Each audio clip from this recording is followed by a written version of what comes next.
हैदराबाद में बड़ा बवाल हो गया है। बीजेपी की फायर ब्रांड नेता माधवी लता ने ओवैसी की पार्टी एआईएमआईएम की इफ्तार पार्टी के बैनर को सरेआम फाड़कर फेंक दिया और माधवी लता की यह पोस्टर फाड़ने का वीडियो सोशल मीडिया पर वायरल हो गया। यह घटना हैदराबाद के बंजारा हिल्स स्थित विरंची हॉस्पिटल के बाहर की है, जहां एआईएमआईएम की ओर से इफ्तार पार्टी को लेकर, उसके प्रचार प्रसार को लेकर बड़े बड़े पोस्टर लगाए गए। लेकिन बीजेपी नेता माधवी लता इस हॉस्पिटल की चेयरपर्सन है। ऐसे में ओवैसी की पार्टी के पोस्टर बीजेपी नेता ने फाड़ दिए, इसलिए भयंकर बवाल मच गया। ओवैसी के नेता लगातार आरोप लगा रहे हैं। वहीं दूसरी ओर बीजेपी ने उत्तर प्रदेश में रोजा इफ्तार देकर एक बड़ा दांव चल दिया है, जिसके बाद सपा कांग्रेस कुनबे में हड़कंप मच गया है। नमस्कार, थर्ड आई देख रहे हैं आप। मैं हूं नवेंदु और आज के इस वीडियो में बात करेंगे हैदराबाद से लेकर मेरठ तक रोजा इफ्तार पर गरमाई सियासत पर और इसके राजनीतिक मायने पर। ओवैसी की पार्टी एआईएमआईएम की ओर से हैदराबाद में एक भव्य दावते इफ्तार का आयोजन किया जा रहा है, जिसमें पार्टी अध्यक्ष असदुद्दीन ओवैसी और पार्टी के दूसरे सीनियर लीडर भी शामिल होने जा रहे हैं। इसी कार्यक्रम के प्रचार के लिए लगाए गए बैनरों में, पोस्टरों में असदुद्दीन ओवैसी और अकबरुद्दीन ओवैसी की तस्वीरें थी, जिसे बीजेपी नेता और ओवैसी के खिलाफ चुनाव लड़ चुकी माधवी लता ने सरेआम उखाड़ दिया। वायरल वीडियो में देखा जा सकता है कि माधवी लता अस्पताल परिसर के बाहर लगे इन पोस्टरों को खुद हटाती नजर आ रही हैं। देखिए वीडियो।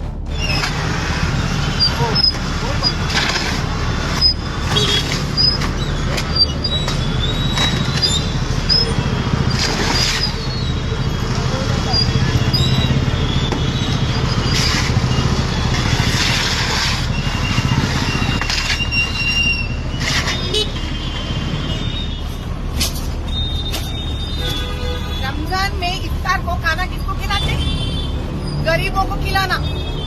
जो रोड पे खाना नहीं रहता ना, जो परिवार है जहाँ के बच्चे जाकर रोज जुवेनाइल होम में गिरते ना, बाल कारागार गृह में, चलगुड़ा है देखो बच्चों का, वहाँ जाके खिलाना खाना। फंक्शनल में करोड़ों रुपया खर्च कर पैसा वालों को नहीं खिलाते भाई इन्विटेशन। रमजान क्या है, इफ्तार क्या है, पहले समझो, सीखो। वीडियो में बीजेपी नेता माधवी लता कहती नजर आती हैं कि रमजान में इफ्तार के दौरान किसे खाना खिलाते हैं, गरीबों को खाना खिलाना। साथ ही उन्होंने कहा कि फंक्शंस हॉल में करोड़ों रुपए पार्टियों पर खर्च करने के बजाय आपको गरीबों या बाल गृह में बच्चों को खाना खिलाना चाहिए। पहले रमजान और इफ्तार का मतलब समझो। वीडियो सामने आने के बाद ओवैसी के पार्टी के नेताओं ने इस कार्रवाई पर कड़ा एतराज जताया।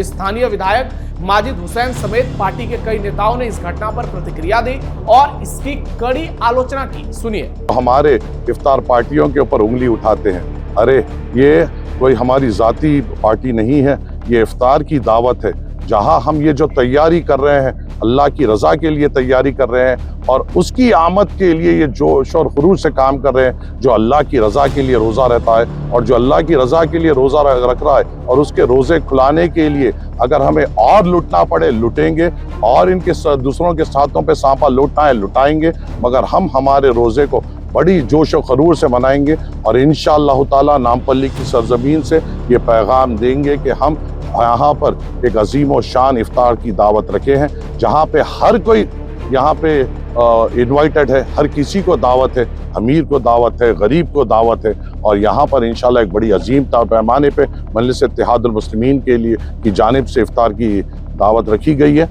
मैं तमाम नौजवानों से, मेरे बुजुर्गों से, हर किसी से अदबन गुजारिश करता हूँ कि कल यहाँ पर आइए और आकर इस इफ्तार की दावत को कामयाब करिए।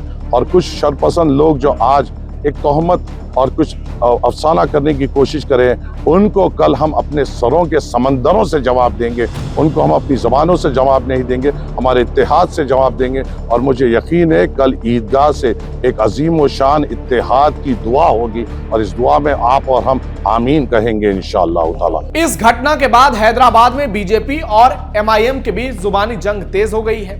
गौरतलब है कि 2024 के लोकसभा चुनाव में हैदराबाद सीट से एआईएमआईएम प्रमुख असदुद्दीन ओवैसी के खिलाफ बीजेपी ने माधवी लता को उम्मीदवार बनाया था और उस दौरान खूब माहौलबाजी भी हुई, लेकिन ओवैसी ने 3,38,000 वोटों के बड़े अंतर से माधवी लता को हराया। इस ताजा घटनाक्रम ने एक बार फिर शहर के सियासी माहौल को गरमा दिया है। फिलहाल दोनों ही दलों के नेता आमने सामने हैं और मामला सियासी बयानबाजी से आगे बढ़ता हुआ नजर आ रहा है। अब देखना यह होगा कि आगे इसमें कौन सा मोड़ आता है, लेकिन एक बात तो तय है, जिस तरीके से माधवी लता आगे बढ़ रही हैं, हैदराबाद में बीजेपी का नैरेटिव साफ साफ समझा जा रहा है।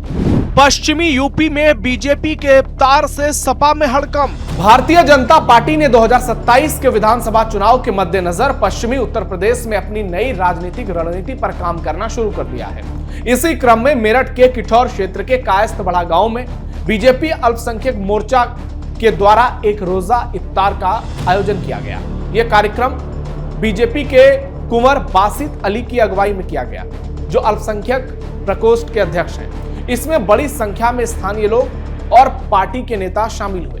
इफ्तार पार्टी में उत्तर प्रदेश बीजेपी अल्पसंख्यक कल्याण, मुस्लिम वक्फ और हज राज्य मंत्री दानिश आजाद अंसारी, बीजेपी के राष्ट्रीय महामंत्री और राज्यसभा पूर्व सांसद दुष्यंत कुमार गौतम, राज्यसभा सांसद गुलाम अली खटाना, बीजेपी के राष्ट्रीय प्रवक्ता सैयद जफर आलम, पूर्व विधायक सत्यवीर त्यागी, देवेंद्र गुर्जर और कौशल चौहान शामिल हुए। रोजा इफ्तार के बाद एक दूसरे को मुबारकबाद दी गई और कहा गया कि उन्होंने समाज में आपसी प्रेम, सद्भाव और भाईचारे को मजबूत करने का संदेश दिया। दावा किया गया कि इफ्तार में देश में शांति, तरक्की और भाईचारे की कामना की। रोजा इफ्तार के बहाने 2027 को साधने का दांव। बीजेपी अल्पसंख्यक मोर्चा के रोजा इफ्तार में जिस तरीके से बीजेपी के तमाम बड़े नेताओं को बुलाया गया, उससे साफ है कि पार्टी की नजर मुसलमानों के वोट बैंक के एक हिस्से पर टिकी हुई है। 2024 के लोकसभा चुनाव में मुसलमानों का बड़ा हिस्सा सपा के साथ गया था, जिसे बीजेपी अब अपने साथ कुछ हद तक जोड़ने की कवायद कर रही है। इसलिए यूपी में बीजेपी पहली बार योगी सरकार बनने के बाद रोजा इफ्तार का इतना बड़े पैमाने पर आयोजन किया गया। देखिए ये रिपोर्ट। नरेंद्र मोदी की सरकार बनने के बाद से बीजेपी ने रोजा इफ्तार का आयोजन बंद कर दिया था, लेकिन 2025 में पार्टी के कुछ नेताओं ने जरूर आयोजन किया था। उत्तर प्रदेश का राज्यपाल रहते हुए राम नाईक हमेशा इफ्तार पार्टी का आयोजन करते थे, लेकिन बीजेपी के द्वारा इफ्तार आयोजित नहीं किया जाता था। 2027 के चुनावी सरगर्मियों को देखते हुए बीजेपी अल्पसंख्यक मोर्चा ने रोजा इफ्तार की दावत मुस्लिम बहुल मेरठ में रखी, जिसके जरिए पश्चिमी यूपी को साधने का दांव चला गया, ऐसा दावा किया जा रहा है। रोजा इफ्तार पार्टी के जरिए बीजेपी यूपी के मुसलमानों के दिल में उतरने की कवायद कर रही है, ताकि समाजवादी पार्टी के पीडीएफ फॉर्मूले को काउंटर किया जा सके। यही कारण है कि बीजेपी ने रोजा इफ्तार के लिए पश्चिमी यूपी के तमाम जिलों से मुस्लिम समुदाय के लोगों को निमंत्रण दिया, बड़े चेहरों को बुलाया। मेरठ में होने वाले रोजा इफ्तार में 8 से 10 हजार मुस्लिम समुदाय के लोग शामिल हुए। रोजा इफ्तार के बाद बीजेपी नेता मुस्लिम समुदाय के साथ उन्होंने संवाद किया और उनके तमाम संदेह को दूर भगाने की कोशिश करते नजर आए। उत्तर प्रदेश में 2022 के विधानसभा और 2024 के लोकसभा चुनाव में मुस्लिम समुदाय ने एक मुश्त समाजवादी पार्टी को वोट किया। CSDS के मुताबिक 87% मुसलमानों का वोट इंडी गठबंधन को मिला था। सपा के पक्ष में मुसलमान वोटों की लामबंदी ने बीजेपी का कुछ खेल जरूर बिगाड़ दिया था। बीजेपी की सीटें घटकर यूपी में सिर्फ 33 रह गई थी। यही वजह है कि बीजेपी ने मुसलमानों के बीच अपनी पैठ जमाने के लिए रोजा इफ्तार रखा है, ताकि उनके साथ संवाद कर उनके दिल की बात को समझा जा सके, ऐसा दावा किया जा रहा है। अखिलेश यादव के पीडीए और पारंपरिक मुस्लिम यादव समीकरण को कमजोर करने के लिए बीजेपी अल्पसंख्यक मोर्चे को सक्रिय कर रही है। 2022 में बीजेपी जिन मुस्लिम बहुल सीटों पर चुनाव हारी थी, वहां पार्टी अब आक्रामक तरीके से अपनी पहुंच बढ़ा रही है। रोजा इफ्तार जैसे कार्यक्रम के जरिए बीजेपी अपनी छवि को सर्वसमावेशी दिखाने की कोशिश कर रही है। इफ्तार जैसे आयोजनों से ये वो संदेश देना चाहती है कि वो किसी विशेष धर्म के खिलाफ नहीं है, बल्कि तुष्टीकरण के बिना विकास में विश्वास रखती है। विपक्ष अक्सर बीजेपी पर मुस्लिम विरोधी होने का आरोप लगाती है। बीजेपी का मकसद मुसलमानों का एकमुश्त वोट हासिल करना नहीं है, बल्कि विपक्षी गठबंधन के मजबूत वोट बैंक में थोड़ी बहुत सेंधमारी है।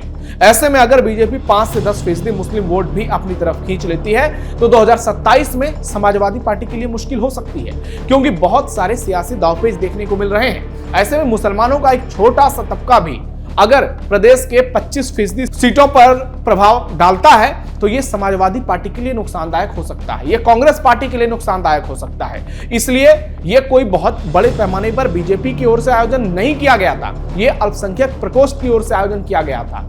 लेकिन इसका एक मैसेज अगर कुछ जिलों में, कुछ इलाकों में जाता है तो निश्चित तौर पर इंपैक्ट विधानसभा चुनाव में देखने को मिल सकता है, क्योंकि कई जगहों पर बहुत कम मार्जिन से हार और जीत तय होती है। अब देखना वाकई में दिलचस्प होगा इसका असर पड़ता है या फिर नहीं। और आगे अभी तो और एक सप्ताह लगभग बाकी है रमजान के महीने में, तो देखना यह भी होगा क्या बीजेपी की ओर से और भी इफ्तार पार्टियों का आयोजन किया जाता है। आपकी क्या राय है, आपको क्या लगता है, कमेंट बॉक्स में जरूर बताइए। हमारे इस वीडियो को लाइक कीजिए, शेयर कीजिए और चैनल को सब्सक्राइब जरूर कीजिए। फिलहाल के लिए में इतना ही, धन्यवाद।